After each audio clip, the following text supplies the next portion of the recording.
दोस्तों नमस्कार। मैं हूं राजा अवस्थी और आप देख रहे हैं अड्डे की बात। अड्डे की बात में आज हम बात करेंगे एक लोक कथा की। आप सब लोगों ने अमृतलाल बेगड़ का नाम सुना होगा। उन्होंने एक लोक कथा संकलित की, वो आपको सुनाते हैं।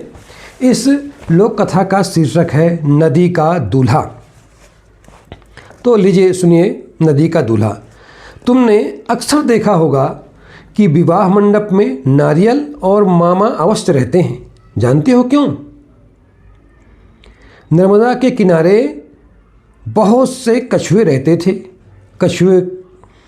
कछुओं के मुखिया का एक बेटा था। सब उसको बहुत प्यार करते थे और वह बहुत सुंदर था। मुखिया का बेटा था, सुंदर तो होगा ही। मनोहर श्याम मुखड़ा, ढाल जैसी पीठ कछुए की, भरा पूरा बदन, तैरने में सबसे आगे। डुबकी लगाता तो इतनी गहरी कि आंखों से ओझल हो जाता। यह कच्छप कुमार जब बड़ा हुआ तो माता पिता को उसके विवाह की चिंता हुई, जैसे हर माता पिता को होती है। कछुए महाराज के माता पिता की भी हो गई। अब कछुआ के पिताजी एक योग्य कच्छप कन्या की खोज करने लगे। तभी हंसों का एक जोड़ा वहाँ आया। जो हंस थे ये मुखिया के मित्र थे।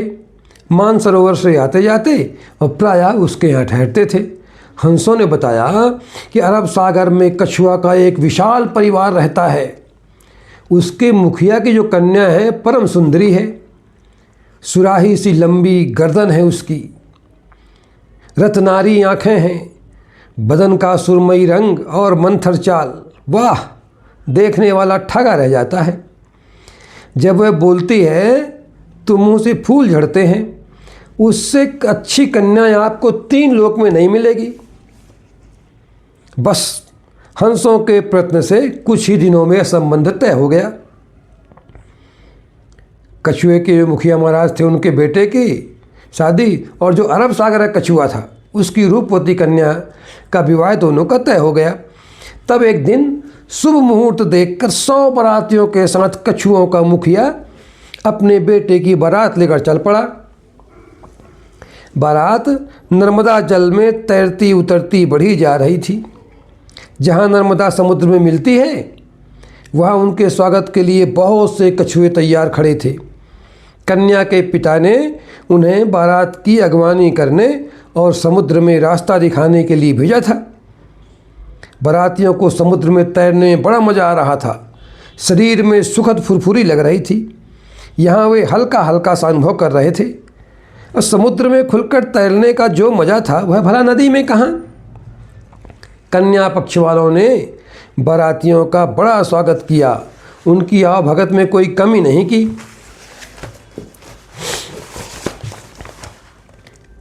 कसर नहीं उठा रखी इनके स्वागत सत्कार में। बारात आई, कच्छप स्त्रियाँ कन्या को देखने गईं। उसे देखते ही उनकी आंखें जुड़ा गईं। यहाँ कितनी सुंदर कन्या है, कैसी रूपवती है, मन प्रसन्न हो गया। इधर दूल्हा भी सुंदर सजीला था। इतनी सुंदर जोड़ी देखकर सब बेहद खुश हुए। चारों ओर खुशी मनाई जा रही थी। आतिशबाजी जुगनुओं के जिम्मे थी। शहनाई का प्रबंध बुलबुल के सहयोग से कोयल को सौंपा गया था। सभी पूरी लगन से अपने अपने काम में जुटे थे। भोजन करने का बुलावा हुआ तो बाराती पंगत में जा बैठे भोजन करने के लिए। बहुत दूर से चल के आए थे, थके तो थे ही। तरह तरह के समुद्री मेवे परोसे गए। चटखारे लेते हुए बाराती भोजन का स्वाद लेने लगे। तभी बवंडर उठ खड़ा हुआ। भोजन के साथ जब बारातियों ने पानी पिया तो एकदम थू थू करने लगे। सोचिए अब क्यों करने लगे होंगे। जिसे देखो वही थू थू कर रहा था। कुछ एक बारातियों को तो उल्टी तक होने लगी। कन्या वाले घबरा गए, अरे ये क्या हुआ, एकाएक ये क्या हो गया। उनकी समझ में नहीं आया। उन्होंने खुद पानी पी कर देखा। कन्या पक्ष वालों ने, कोई खराबी नहीं थी। दूसरों ने भी चखा, उन्हें बिल्कुल ठीक ठीक लगा। इधर बारातियों की बौखलाहट बढ़ती जा रही थी। अब बाराती थे भाई, बड़ी जल्दी गुस्सा होते हैं। वे तुनक कर पंगत से उठ खड़े हुए और चिल्ला चिल्ला कर कहने लगे, यह हमारा अपमान है, हम इसे कभी बर्दाश्त नहीं करेंगे। मामला बिगड़ता देख कन्या के मामा वहाँ आ गए। मामा होते ही अक्सर और सब जगह पहुँच भी जाते हैं। वे बड़े सयाने थे, देश विदेश घूम के आए थे। वे तुरंत समझ गए कि नदी में रहने वाले कछुओं को समुद्र का पानी खारा लगेगा ही, पर किया क्या जा सकता है? बीच समुद्र में मीठा जल कहाँ से लाया जाए? पर मामा इस तरह हार मानने वाले तो थे नहीं। वे हाथ जोड़कर सिर नवाकर बहुत मीठी वाणी में बोले, सज्जनों गलती माफ़ करें, हम ठहरे गंवार, आपके तौर तरीके क्या जानें, कृपया थोड़ी देर ठहर जाएं, अभी आपके लिए मीठे जल का प्रबंध करते हैं। कहानी में आगे बढ़े तब तक सोचिए मामा जी मीठे जल का प्रबंध कराएंगे कहाँ से? लेकिन मामा जी बड़े सयाने थे। उन्होंने बरातियों को समझाया बुझाया और शांत किया। फिर बहुत से नौजवान कछुओं को साथ लेकर चल पड़े। थोड़ी दूरी पर एक छोटा सा निर्जन टापू था।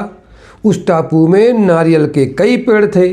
वहाँ से वे बहुत सारे नारियल ले आए।